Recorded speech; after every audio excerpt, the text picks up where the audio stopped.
We begin with an ongoing controversy at a local co-op. Residents at the Village Green in Landover believe they are the victims of retaliation by the cooperative's board of directors.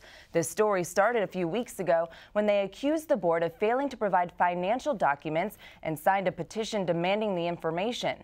Then, this week, 15 residents received letters threatening to evict them if they don't pay their water bills.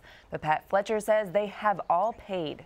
There's a sense of frustration, there's anger, but at the end of the day, I am a hopeful person, and I think that we will prevail within the next 2 weeks, that members will say, okay, we got it. We can't get any answers, you know, and there's constantly, I mean, the neighbor, I'm telling you, it's the stress level is so.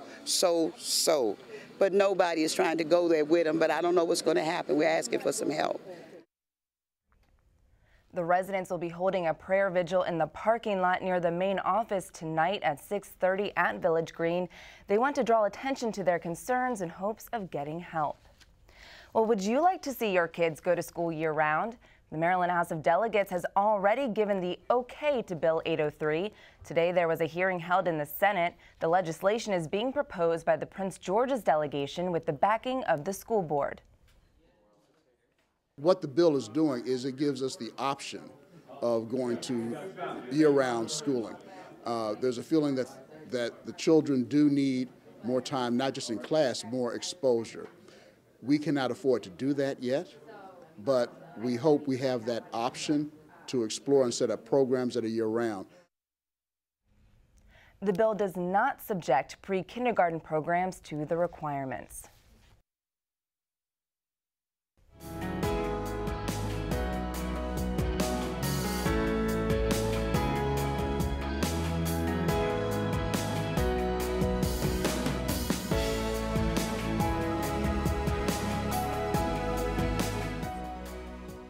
Our Children Come First education series tonight goes inside the classroom with Maryland's Teacher of the Year. And Denise Douglas spent some time with Prince George's native and joins us in studio with more. Hi there, Rochelle. Josh Parker. It's got to be one of the most interesting, exciting people I've met in a long time. And these days, he doesn't have a lot of time to sleep, but doesn't seem to mind at all. As the Teacher of the Year, he's juggling the duties in the classroom, visits to other schools, and plenty of speaking engagements. But we caught up with him to find out what sets his classroom apart and what he hopes his students get from his lessons. With all his strength, she is overwhelmed by the suddenness of it. And from the start, you notice something unique about Joshua Parker's classroom. The students are engrossed in the classic Raisin in the Sun. That raggedy looking old thing. Mama's stopping looking at her. It expresses. The novel is one that most sixth graders might run from, but not Parker's students. We're getting to the last part of the book. We're kind of running through it. I have to restrict them from reading because they want to read every single part of it. Moving smoothly through the classroom, he captures their attention by connecting the characters to their everyday lives. The controlling question for the unit is, how should we respond when our dreams are deferred? That's a context that a kid can grasp. Every kid has dreams, but every kid has not achieved all those dreams. So when I situate the reading within that controlling question, now they can relate to Walter. They can relate to Ruth. They can relate to because they understand now. Parker confesses it's one of the techniques he's used over his 7 years teaching all levels of English. Something else you'll notice here is his special style of motivation. Listen to what he calls the students. Reading them so you know kind of how they're feeling, Dr. Maxwell. He uses the title doctor as if the students already have PhDs. Because I want them to see themselves in the area of academics. You know, we're so easily calling somebody a superstar if they can shoot 20 points a night.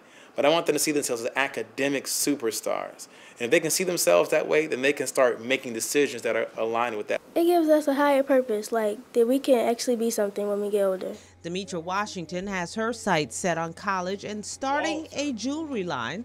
Jared Rice thanks Parker for pushing him forward, too. I see myself as a great individual when I grow up, being able to travel, talk to different people, And, you know, just helping people is what I really want to do. And with this, it's like giving me all the skills. When I look at these students, they are waiting to be inspired. And I think so often teachers see students as just empty receptacles, but they have knowledge, they have passion, they have skills, and they're waiting for you to see it. And if you see the greatness in them, they're going to show you the greatness in yourself. You might say some of Parker's greatness is shining through as he has been recognized as the Teacher of the Year, which comes as no surprise to his students. It's impressive, but when he told me that he was nominated, I already knew he was going to win. Just because it's like the personality that he has, it's just like so outgoing and like he's a great guy. He's smart. He teaches us really good. I'm grateful for the opportunity. I'm grateful for the award. Parker is still taking it all in. He shows us the award and then takes us outside to see the bigger prize, this 2012 Honda Civic. It's not a bad thing. It isn't. But Parker isn't spending much time focusing on what he's gotten. Instead, he's trying to figure out what's next and what else he can do to help students through his mentoring group, community work, and back here in the classroom. I don't know what each day holds, but I know that if I pour out the gifts that God has given me every day, then my life will be worth it no matter when it ends. So I'm tired, and I'm going to stay tired, but I'm going to continue to pour out the gifts that I've been given to bless other people. What a can-do spirit. Now, the National Teacher of the Year will be selected in April. Now, you can tune in on Monday. Our series continues, and Gina Barty looks back at school desegregation in Prince George's County in the 1970s. And then one of the great things about Josh is not only does he represent male teachers, but young male teachers, and what a great role model. And he is headed to meet President Obama. Absolutely. Yeah, I think, you know, that's what the kids can really relate to, the fact that he is young and has all that energy. But yes, headed to the White House with the other candidates up for National Teacher of the Year in April. And we'll see. We'll keep our fingers crossed for him. Definitely. Thanks, Denise. And now Maryland's jobless rate remains steady at 6.5%, and that's according to new figures released today by the U.S. Labor Department. Maryland's February unemployment rate stands nearly 2 percentage points below national numbers. Maryland employers have added about 47,000 jobs this past year. And you're watching CTV News. I'm Rochelle Metzger.